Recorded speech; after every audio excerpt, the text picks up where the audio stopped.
Chapter 1461. Zachary, there must be some misunderstanding. If Mr. Graham truly wanted you gone, would he have asked us to bring you back? Ethan continued to coax him, explaining that if they didn't return, it would greatly worry Benjamin and Orissa. Zachary was momentarily taken aback, still holding great admiration for Ethan. "How did you know it was me?" he asked. Ethan chuckled. "After spending so much time with all of you, naturally, I can recognize your voices. I definitely have that ability." Zachary lifted a corner of his mouth and teased, "So why didn't you realize earlier that Gavin was switched with Jasper?" Ethan pinched his nose and chuckled. "Didn't I not know you guys were twins back then?" He added, "Kids, could you please open the door first? It's quite strenuous to talk this way." Ethan looked at the tightly guarded door in front of him, surprised at how resistant the little ones were. "The moment we open the door, you'll barge in and take us away." "We won't open it," Jasper shouted towards the door, then burst into laughter. Ethan sighed and asked the children inside, "So, what will it take for you guys to come back with us? There must be a reason, right? Mr. Graham is currently accompanying Mrs. Graham at Yaleview. He doesn't have time to come over. Could it be that they are hoping for Mr. Graham to come personally, and that's why they don't want to go back with me?" Inside the room, Gavin gave them a glance as a hint, and Oliver cleared his throat. "Mr. Frank, if you want to take us back, you need to show some sincerity. Mr. Frank, when you go back, tell my daddy that he shouldn't play favorites. He should be careful because if he does, we might not take care of him when he gets old." Ethan looked utterly baffled, considering how wealthy Benjamin was. Even if he got old and his kids didn't support him, he would still have plenty of money for his retirement. However, having children and grandchildren around would be better. "Oliver, how is your daddy showing favoritism?" Ethan asked cautiously. Oliver crossed his arms and responded, "The house he gave to Gavin, we want one too. If he doesn't give it to us, it means he's playing favorites." Ethan was rendered speechless. How old are they, already asking for their inheritance? Ethan chuckled. "All right, I'll tell your daddy now and see what he says." Persuading them to go back is really not an easy task. Ethan hurriedly called Benjamin, who was in the middle of a shower. When Orissa saw that it was Ethan calling, she quickly picked up the phone. "Mr. Graham, it's me. He's taking a shower. Ethan, have you brought Gavin and the others back yet?" Orissa knew that Benjamin had asked Ethan to find the children, and she asked anxiously. "Mrs. Graham, the kids are currently at the hotel apartment. They refuse to return with me unless Mr. Graham agrees to their terms." Ethan didn't dare to elaborate further to Orissa. "What terms?" Orissa frowned, wondering what those rascals were up to. "I thought they were just joking around, but they really did go out." I think I should tell Mr. Graham myself. After he finishes his bath, ask him to return my call." Ethan felt it would be better to speak directly with Benjamin. "Are you over there now? I want to talk to them." Orissa planned to ask the children directly, not wanting to put Ethan in a difficult position. "I'm here. I'm going to turn on the loudspeaker for you now, but the kids refuse to open the door, so the volume might be a bit louder." Ethan gently reminded Orissa. Then, he turned on the loudspeaker to address the children inside. "Kids, your mommy wants to talk to you. I've turned on the loudspeaker." In fact, when Ethan was talking on the phone outside, the little ones inside could hear him very clearly. "Sweethearts?" Orissa raised her voice a bit. The 5 little ones exchanged glances and decided to speak up so as not to worry her. "Mommy, we can hear you. What are you all doing outside? Hurry back with Mr. Frank." Orissa didn't care what they were up to outside. She just wanted them to return first. "Mommy, we're already out and about. We can't just go back home like that. It would be so embarrassing, wouldn't it?" Zachary shouted across the distance. He was adamant not to go back just like that. Chapter 1462. Orissa's lips twitched slightly. "You still care about your reputation, huh? How much reputation do you need before you're willing to come home? Do you want me to come and pick you up?" "No need. Your arrival won't make a difference. We've decided to settle down here. Mommy, just rest well. Don't worry about us anymore." We have a companion. Zachary hastily refused, not wanting her to go around. What companion? Orissa raised an eyebrow. Is there someone else with them? Mr. Hinton. Zachary didn't hide anything from her. After all, she wasn't Benjamin. You mustn't tell Mr. Graham. Orissa sighed. What terms are you going to discuss with Daddy? If he agrees, will you come back? Mommy, just let it be. It's pointless to discuss it with you. It's settled. Zachary waved her off and walked away, no longer speaking to Orissa. You didn't even say anything, so why would it be useless? If it's not something too outrageous, I can still help you. Orissa glanced towards the bathroom, coaxing the little one, feeling quite curious. Gavin glanced at them. Tim was indifferent to this matter. Oliver and Jasper exchanged a look. We want money. If Mr. Graham doesn't give us money, we're not going back. Jasper shouted loudly. Orissa was somewhat speechless. Why do these kids suddenly need money? It's not like they are broke. How much do you need? We'll talk to Mr. Graham directly, not you, Mommy. You just rest. We're going to take a bath now. Jasper also walked away. If you guys keep messing around, I'm going to get angry. Orissa warned them. These kids have become bold.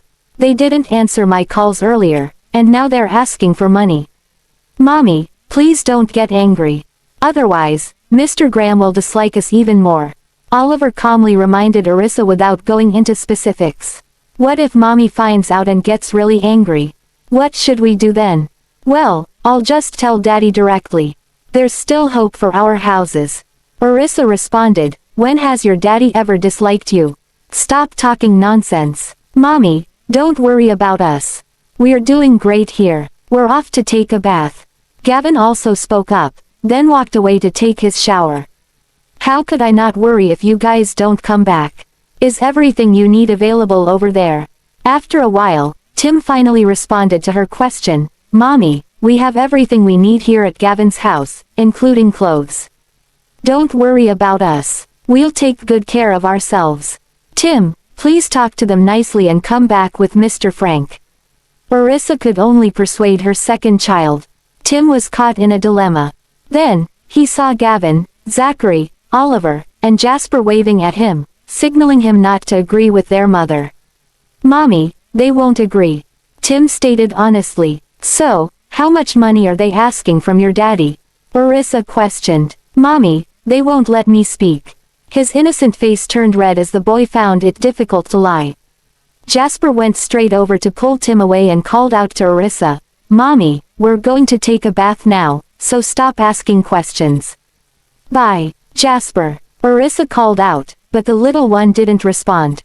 Tim, Zachary, Gavin, Oliver. She called out one by one, but not a single one responded to her. Ethan spoke up. Mrs. Graham, the kids might have really gone for a bath. He could still hear a bit of commotion inside from outside. All right, I'll call Bradley. After hanging up the phone, Orissa was about to call Bradley when Benjamin came out of the shower. Quickly call Ethan. He's with the kids at the hotel apartment. Okay. While drying his hair with one hand, Benjamin moved to her side. She handed him her phone. Benjamin took it and dialed Ethan's number. Chapter 1463. Mr. Graham, the kids refuse to come back with me. Ethan quickly conveyed the children's stance to Benjamin while subtly gauging his emotions. They said, spit it out. Benjamin frowned, annoyed by Ethan's hesitant manner. They said they wanted the same houses you bought for Gavin. Otherwise, they're not coming back. They're accusing you of favoritism. Ethan said it all in one breath, holding his breath as he listened to the movements on the other end of the phone. That's it. Benjamin quirked a brow, not at all surprised. Ethan was taken aback momentarily, inwardly awed by Benjamin's composure. Yes, that's what they said to me. Tell them if they want houses, they should come back.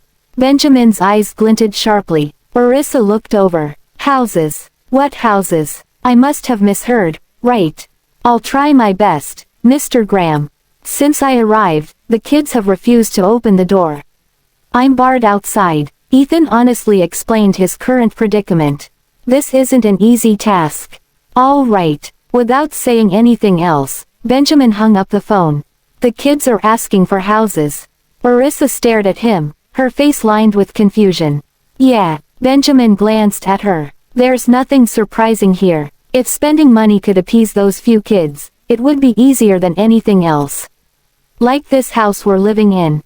Orissa gestured around. Yes, they want houses. Otherwise, they won't return, Benjamin explained in a calm voice. The corners of Orissa's mouth twitched slightly. She knew all too well about her children's ploy, and it was clearly not about houses but their little nest egg. She stole a glance at the man. Seeing that he wasn't angry about the children's love for money, she felt somewhat relieved. Are you going to give in to them? If I don't give them houses, I'd be the most biased father ever. Then, getting them to call me Daddy would probably be as hard as moving mountains. Whatever Gavin has, they must also have. Benjamin replied with a light chuckle. A house per person? Orissa asked curiously, eyeing his carefree demeanor. Having dried his hair, Benjamin tossed the towel aside and sat next to her, leaning against the head of the bed. Each child gets 15 houses, in addition to some shops and properties. Orissa swallowed. If each child gets more than a dozen houses, wouldn't that mean nearly 100 houses for the 6 children? Isn't this too much? Benjamin tapped the tip of her nose, laughing as he said, I don't think it's too much, but you seem to think it is. Whatever I gave to Gavin, I'll make up the same for them. Otherwise, I'd be quite the unqualified father. How would you do that when your card is with me? Orissa regarded him in amusement. The children know that, so they're deliberately making things difficult for him. Benjamin smiled mysteriously, confident in his own capabilities. If I don't even have that much, how am I supposed to support you all? Orissa looked at him skeptically and teasingly asked, Are you admitting that you have a secret stash of money? Benjamin pinched her cheek, admitting, I have been preparing these beforehand. Some of them are just a matter of a word for me. As for the properties of my own company, it's even easier. Orissa flashed him a thumbs up. You've worked hard, Mr. Graham. Flipping over, Benjamin pinned her beneath him, his tone mischievous. Would you like to reward me? Orissa stared at his attractive Adam's apple. Why should I reward you? It's not like you're giving all that to me. Benjamin tenderly pinched her face and promised softly, everything left after the gift to the children is yours. Orissa looked at him and prompted, There are 4 more. Are you planning to give them all the same treatment? Absolutely. Benjamin responded without a hint of hesitation. Orissa was happy for the children. Chapter 1464. I'm not worried at all. Orissa chuckled. Considering his capabilities, this wouldn't be difficult. However, don't spoil them too much. They might turn into entitled heirs. She warned. Benjamin arched a brow. When it comes to spoiling them, she's even more indulgent than me. Okay, I know my limits. Didn't I say I would only give them houses if they returned? If they don't come back, this will be void. At his cunning and triumphant look, Orissa was torn between amusement and exasperation. Aren't we going to pick them up and bring them home? No way. Benjamin rolled over, leaning against the head of the bed with her in his arms. He made a bet with her. Want to bet they'll be back soon? Well, what if they don't come back? Orissa's eyes flickered as she gazed up at his confident demeanor. Benjamin lowered his gaze to look at her. Are you willing to take the bet? Orissa blinked her crystalline eyes, feeling that he was trying to set her up. No, who knows what you're trying to trick me into? Benjamin rubbed his nose. He lowered his head to her ear and asked, When have I ever tricked you? Orissa harumphed. Who knows? You're too cunning. Both amused and exasperated, Benjamin kissed her behind the ear. Does my wife think so little of me? Orissa giggled. Leaning against him, she urged, I'm praising you. Are you really not going to pick the kids up? Benjamin looked at her speechlessly. It'll be fine even if they spent the night there. Isn't Bradley with them? Orissa glanced at him. Well. He knows everything. I'll call Ethan again later to ask about the progress. Benjamin coaxed. If you're tired, go to sleep first. I can't sleep without the kids here at home, Orissa muttered. Benjamin let out a sigh. Meanwhile, Ethan knocked on the door and shouted at the kids inside, "Kids, your daddy said if you want houses, you must go back." Unfortunately, the kids had gone to take a bath and didn't hear it. "Kids, your daddy has agreed to your terms. Quick, open the door and go home with me." Upon hearing the man's incessant yelling, Bradley had no choice but to walk over and respond. "They've gone to take a bath. Quick, open the door, buddy. I'm thirsty." When Ethan heard Bradley's voice, he hurriedly urged him to open the door. "Are you sure you're not trying to trick us?" Without the kids' approval, Bradley didn't dare open the door. After all, there was a possibility of Ethan deceiving them to gain entry and forcibly take them home. "Do you think I could lie to them about this, buddy?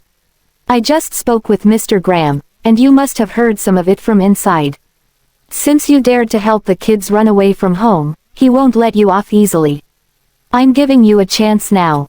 Hurry up and open the door. Otherwise, I'm not putting in a good word for you in front of him. Then, you'll have to fend for yourself." Ethan tried to intimidate Bradley, hoping to get inside and sit for a while.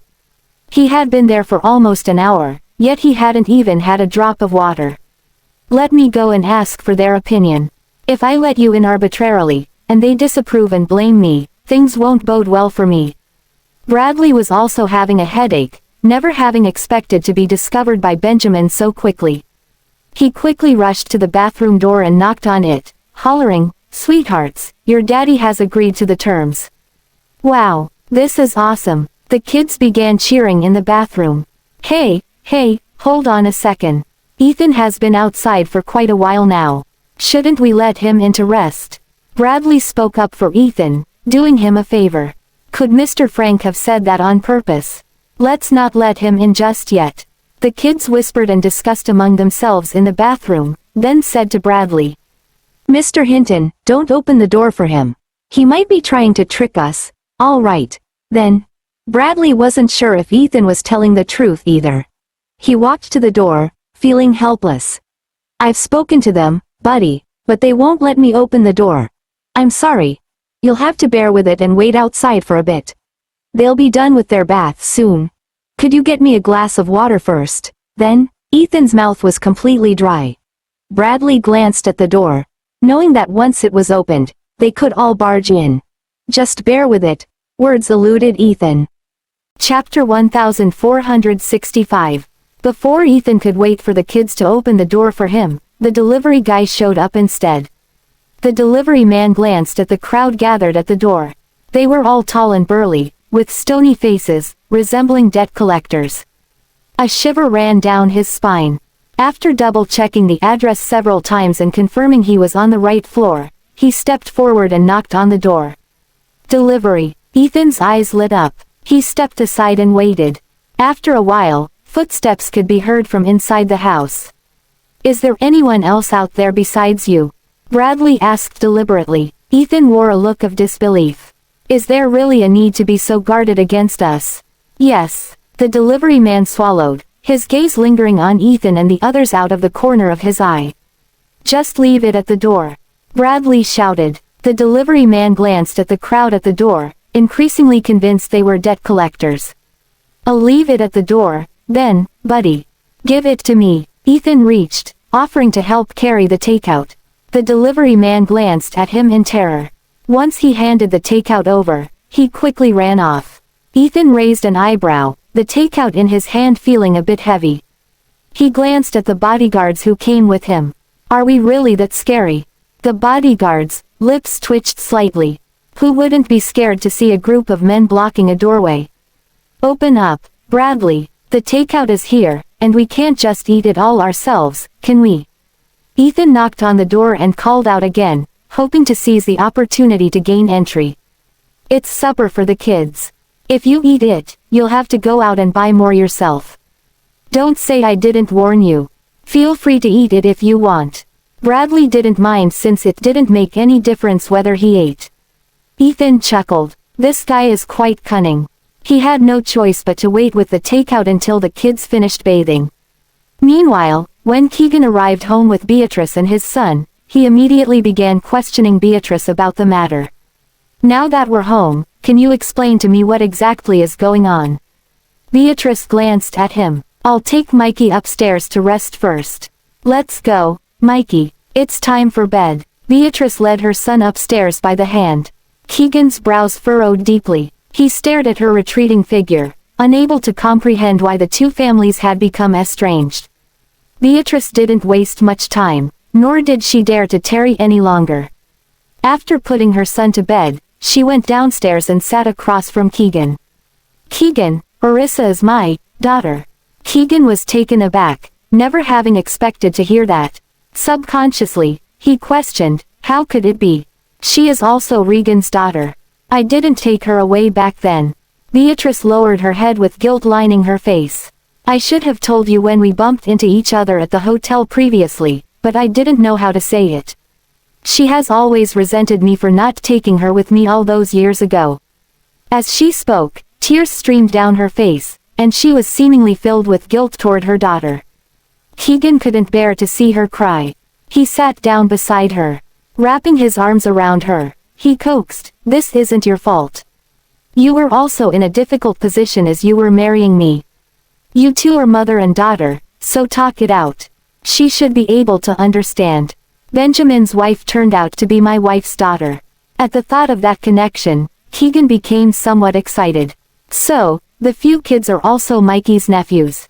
They're all family, and it's only normal for them to fight.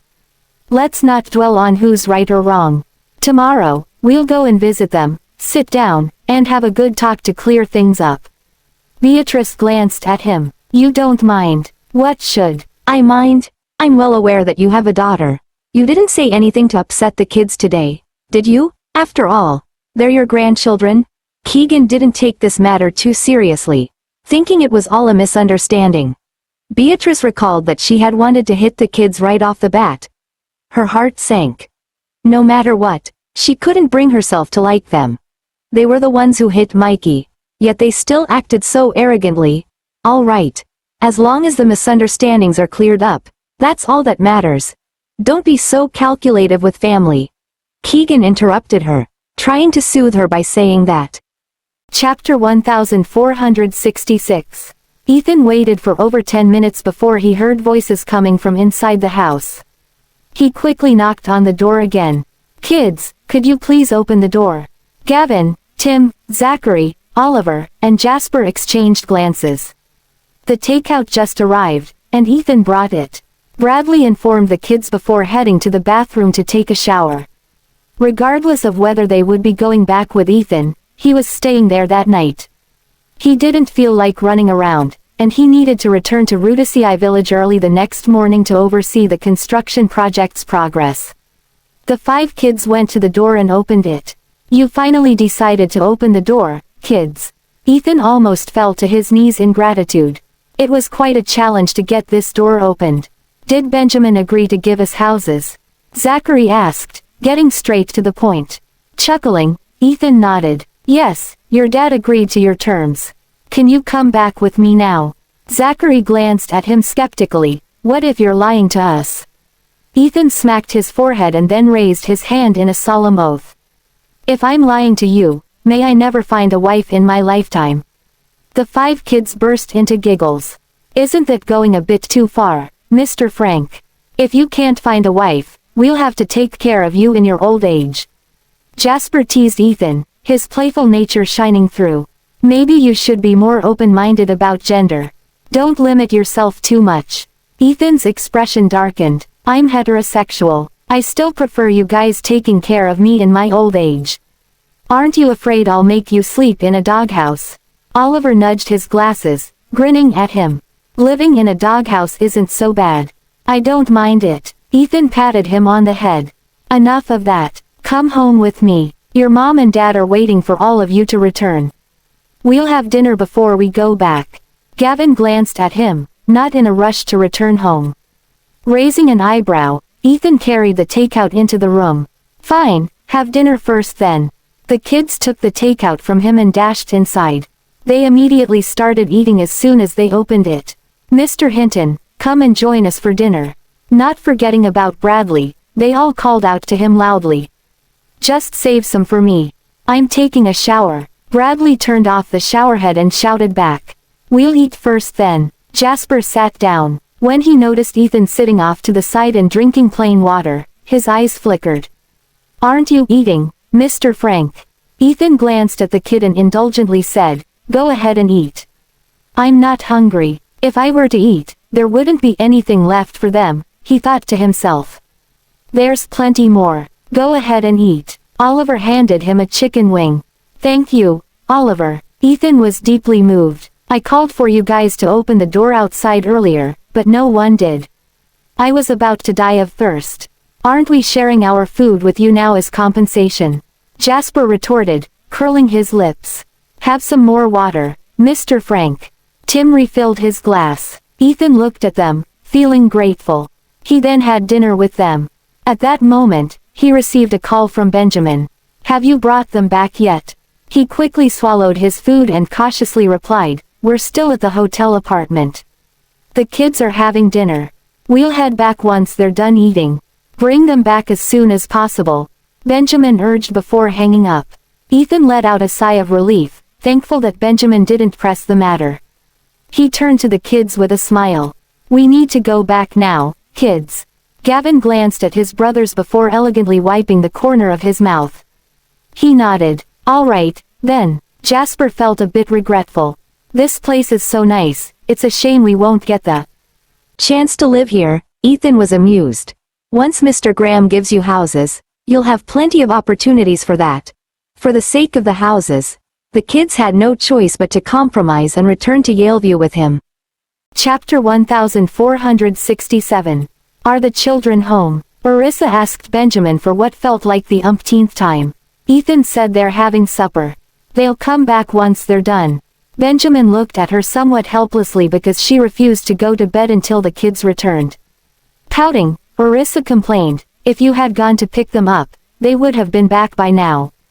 Benjamin raised an eyebrow. There wouldn't be enough time to make a round trip to the city, but he didn't dare argue. "Get some sleep first. I'll wake you up when they're back." His hand gently caressed her stomach. Orissa glanced at him. "You're just trying to calm me down. If I fall asleep, will you still wake me?" That had Benjamin torn between amusement and exasperation. Turning on his side, he propped his head up and looked at her. "So, you plan to stay awake until they return?" "Yes." Orissa nodded. She wasn't feeling sleepy yet either. At his wit's end, Benjamin had no choice but to wait with her. He glanced at her and said, "If you have things to do, go ahead. You don't have to keep me company. Are you hungry? Shall I prepare supper for you?" Benjamin looked at her with sparkling eyes, enjoying the tranquility without the kids around. Orissa's eyelashes fluttered. She was feeling somewhat hungry but not quite ready to eat. "I'm not really hungry yet. I'll make it for you later, then." Benjamin hugged her, then picked up a book and began reading. Orissa stared at his handsome face, smiling as she asked, "Are you really not going to work anymore?" "No, I'm taking the day off." Benjamin glanced at her. Then, he immediately retracted his gaze and refocused on the book. Orissa shifted in his arms, feeling a bit bored. "Are you bored? Shall I read to you?" Benjamin gently squeezed her hand, asking softly. Orissa chuckled, her eyes narrowing with amusement. "I don't want to hear the book you're reading, and the babies in my belly don't like it either." With a slight smile, Benjamin leaned close to her ear and asked, "How do you know they don't like it?" "I just know. They told me," Orissa huffed. Amused by her unreasonable behavior, Benjamin playfully pinched her nose. "Whatever you say. So, what would you all like to hear? I'll read it out for you guys. A children's story." Orissa rolled her eyes at him. "Didn't you read any to Gavin in the past?" Benjamin rubbed his nose. "No." Orissa was speechless. "But Gavin said he had heard the story you read to the kids back then." Benjamin lowered his eyes to look at her. "Oh, that's what you would like to hear. Any story will do." Orissa nodded, poking him lightly. "Go and get it if you won't narrate it. I can read it myself." Benjamin gently patted her on the head. Then, he got up and went to the children's room. He returned with a few children's books in hand. He picked a book for infants and toddlers and started reading. Orissa took a glance at it and laughed. "You still have these? I was just thinking of buying some. They're all in the children's room, on the bottom shelf of the bookcase. Benjamin told her where they were kept. However, there were no prenatal education materials. Then, there's no need to buy any more. Orissa nodded, planning to go through them another day since they would come in handy once the children were born. Benjamin held her close as he continued reading the fairy tale. His deep and mellow voice sounded particularly soothing. Orissa couldn't help but laugh, finding it amusing to watch the man reading a fairy tale seriously. That contrast was simply adorable. The tips of Benjamin's ears turned red. What's so funny? Orissa covered her mouth, her eyes dancing with delight as she looked at him. Your reading sounds incredible, Benjamin chuckled. Does she think I'd believe that? Go on. Orissa nudged his arm, signaling him to continue reading. We'll stop here for today and continue tomorrow. Benjamin looked at her intently, his gaze unfathomable. Chapter 1468. Regan hurried home, only to find his wife, Heather, and their daughter, Miranda, sitting disheveled on the front steps. What happened? You should have explained clearly on the phone. I still have a ton of work at the office. Dad. Miranda's eyes reddened as soon as she saw him. Our house seems to have been burglarized. You're finally back, Regan. There are snakes in the house. Hurry, go and check if they're still there. Heather, with her hair disheveled and a terrified expression, looked as though she had just escaped from a mental institution. Snakes. Regan was a bit confused. He stared at the two women, still bewildered. Yes, snakes. It's so scary, Dad. There are snakes in the house. Mom and I don't dare to go in. We don't know if there are still any. A few have slithered out. Miranda's skin was covered in goosebumps. Regan glanced around but saw nothing out of the ordinary. He climbed the steps and entered the house. The interior was in complete disarray, resembling a scene of a burglary. However, nothing seemed to be missing. All the antique calligraphy and paintings were still there. Suddenly noticing something amiss, he hurriedly went over to inspect it. Seeing the scratch on the antique vase, his heart sank. He glanced at the calligraphy and paintings on the wall again. All of them had been slashed. He inspected each one, but none were spared. Who did this? Who destroyed them? Regan screamed and shouted, wishing he could grab the culprit and give them a good beating. Heather and Miranda followed him into the house. Only then did Heather notice the mess. How did this happen? Both husband and wife found it hard to accept. Heather collapsed onto the couch. The culprit was too ruthless. Why would they do this to us? Regan thought his study would be spared, but when he rushed over, he found it in a far worse state than the living room. All his treasured possessions had been damaged to varying degrees. Standing in the middle of his study, he clutched his chest in distress, the pain unbearable. He wanted to cry, but the tears just wouldn't come. Dad, have we offended someone? Miranda asked cautiously, fear gnawing at her deep within. If we have offended an enemy, I need to figure out a way to hide. Did you two see who the culprit was? Regan himself had no idea who it was either. The person only caused destruction without taking anything away, so it was evident that money was not a concern for them. I have no idea. It was already like this when I got back. Miranda also looked bewildered. I don't think my mom knows either. Regan stepped out of the study and glanced up the staircase. The calligraphy and paintings hung there were all damaged, giving him an idea of the extent of destruction upstairs without even having to go upstairs. Suppressing his fury, he went to Heather and asked, who exactly came to our house when you were home? Heather shook her head vigorously.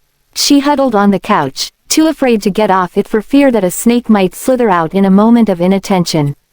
I don't know. I was sleeping. I woke up because I touched a snake. I wanted to run and call you, but there were too many snakes on the bed that I fainted in fright. When I woke up later, I just ran downstairs. Heather's voice trembled terribly, and Regan's face was extremely gloomy. Who on earth is trying to scare us? Should we call the police, Dad? Miranda was also petrified. Regan raised his hand to signal her not to call the police yet. I'll go and check the surveillance footage. Unfortunately, the surveillance cameras malfunctioned. Regan suddenly felt drained and slumped into his chair, wondering about the possible culprit. As Benjamin crossed his mind, his heart jolted, but on second thought, he felt It was unlikely. Benjamin wouldn't need to resort to such methods if he wanted to deal with me. So, who was it? Even if he racked his brain, he never would have guessed that the kids were behind it. Unable to find any leads, he called the police in the end. However, when the police arrived, the surveillance footage couldn't be restored, making it impossible to find any useful leads. Meanwhile, by the time the kids followed Ethan back to Yaleview, it was already past 11 o'clock. Sorry for troubling you, Mr. Frank. I'll treat you to a meal another day. Zachary offered generously. Ethan was pleasantly surprised. With a smile, he said, "Sure. Go in and rest early. Good night, Mr. Frank." The 5 kids waved their small hands at him before scampering upstairs. Chapter 1469. Upon hearing some noise, Orissa eagerly nudged Benjamin. "Sounds like the kids are back. Go and check on them." Benjamin let out a soft sigh and reassured her, "They'll be up soon, so don't worry about not getting to see them." Orissa gave him a playful look and laughed. "I'm just giving you and the kids an opportunity. Don't be angry. Hurry, go and check on them." Reluctantly, Benjamin had no choice but to get up and leave the room. He stood in the corridor, waiting for the kids to come up. The children scampered up the stairs and saw Benjamin standing there, waiting for them upon reaching the landing. They abruptly stopped in their tracks. "Hello, Mr. Graham." Jasper playfully waved his small hand at him. "You're finally back." Benjamin scanned the 5 kids, who had a tendency to run away from home at a moment's notice. "Wasn't it you who ordered us back?" Gavin retorted, rolling his eyes. A visible vein throbbed on Benjamin's temples, but he didn't pursue it. "I ordered you back, and yet you've only returned now. Who knows if Mr. Frank was lying to us? You promised to give us houses. When are you going to fulfill that promise?" Zachary asked bluntly. "If you were deceiving us, we can find somewhere else to live right now." Benjamin's face darkened. "Don't tell me you were really deceiving us, Mr. Graham." At the man's silence, Oliver became anxious. He turned to Zachary, Jasper, and Tim and began discussing it. "If he was lying, wouldn't it be better for us to leave immediately? We'd be at a disadvantage if we came back. I will definitely deliver what I've promised, but there are procedures to follow. I will update you all in a couple of days." Benjamin gave them a firm response. "Any other questions?" The 5 kids exchanged glances. Then, Zachary took the lead and shook his head. "No." Benjamin gestured towards the room and said, "Go and check on your mommy. She's been worried about all of you."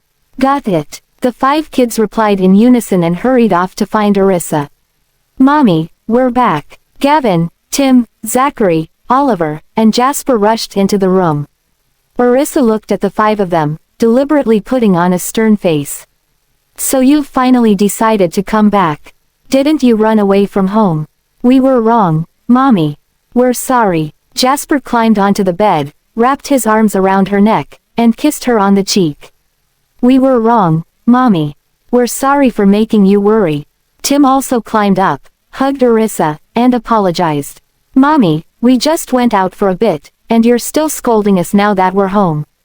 Zachary laughed nervously. Orissa harumphed. "Aren't you bold now, talking back to me?" Moving closer, Zachary hugged her and acted cute. "I was wrong. Go ahead and scold us, Mommy. I was just worried that you might get thirsty and it would affect your mood." "Don't be upset, Mommy. We were only playing around. We weren't really running away from home, just teasing Mr. Graham. He even gave us so many houses." Oliver whispered to her. "Mommy, once Mr. Graham gives me the houses, I'll give you a few of them as a gift." Worn down by their persistence, Orissa hugged them. "In the future, no matter where you go, you're not allowed to ignore my calls." "Understood, Mommy. We won't do it again," Gavin said with a smile. "In the future, we'll definitely let you know wherever we go." Orissa gestured for him to come closer. Gavin walked over, and Orissa hugged him, gathering all 5 children into her arms. "Don't ever do something like this again in the future. Now go take a bath and go to sleep." "We already took a bath at the condominium, Mommy." Jasper gave Orissa another kiss. Benjamin stood at the doorway, watching as the children clung to her, shaking his head with a smile.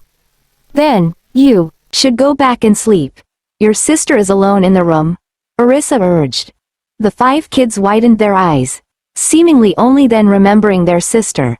One by one, they each gave her a kiss on the cheek. Good night, Mommy. In no time, all 5 children had run out. Chapter 1470. Standing at the door, Benjamin turned slightly to let the children out of the room. Good night, Mr. Graham. Benjamin's lips twitched. Good night. The 5 kids quickly ran back to their room, closing the door behind them. Jessie had fallen asleep, but they jumped on the blanket, waking her up instantly. Gavin, you guys are back. Jessie rubbed her eyes, looking at them groggily. We're back. Gavin hugged her and gave her a kiss. Go back to sleep. Tim, Zachary, Oliver, and Jasper also hugged her and kissed her on the cheek. You're all back. Did Mr. Graham bring you home? Jessie asked, tilting her head, her voice soft and sweet. It was Mr. Frank who brought us back, and I have some great news for you. Daddy has given each of us several houses. Jasper joyfully shared the news, giggling all the while. Really? Does that mean we're going to have a lot of money? Jessie was so excited that her drowsiness disappeared. Yes, we can sell them for money, but let's keep them for now. We'll sell them when we're older and need money. They'll be worth more. Oliver had already calculated, as the properties in those areas had great potential for appreciation. Hee hee, I'm a wealthy heiress now. Jessie grinned widely, her eyes sparkling with delight, looking irresistibly adorable. You hit the jackpot without doing anything. Zachary teased, pinching her cheek. Jess's fair face instantly blushed. She protested a bit, then reached out and rubbed her cheek. Tim moved closer to her and kneaded it for her. Then, he even kissed it. There, it doesn't hurt anymore. Benjamin wanted to go in and check on them, but upon hearing the children's whispers at the door, he decided to stay outside without entering the room. Even though I'm their father, I can't compete with the allure of money. He turned around and went back to the bedroom. Orissa looked at him. Are they asleep? Benjamin walked over to her. Well, they're whispering among themselves and even woke Jessie up with their noise. Orissa chuckled, her eyes fixed on the man. You didn't go in. No, if I did, I would have ruined the atmosphere. Benjamin sighed, sitting on the edge of the bed. Orissa was torn between amusement and exasperation. She nudged him with her foot. It wouldn't be that serious. The kids said good night to you just now. Benjamin glanced at her, feeling disappointed. Daddy, I'm not as appealing as money. They didn't call me. Orissa looked at him, rarely seeing him speak of himself in such a pitiful way. She smiled and reassured him. Actually, deep down, they are proud to have you as their father. Sometimes, when the children oppose you, it's because they want to get your attention. Who knows? Benjamin raised an eyebrow. Orissa gazed at him intently, noticing that he wasn't truly despondent. Since when did you become so lacking in confidence, Mr. Graham? Benjamin stared at her intently. Hang in there. Orissa cheered him on, giving him a fist pump of encouragement. Turning sideways, Benjamin grabbed her foot and began to massage it with just the right amount of pressure. Do you know what they did out there? Orissa looked at him in surprise. No, do you? Weren't the kids just playing around with him to run away from home? Benjamin glanced at her and said, they went to stir up trouble for Regan. How did you know that? Orissa asked, remembering his hacking and tracking skills were formidable, not to mention that all the children were carrying chips with tracking systems. Bradley took them to Regan's house, and they were inside for more than 10 minutes. Benjamin had a feeling that they were up to no good, especially since Regan was at the company at the time.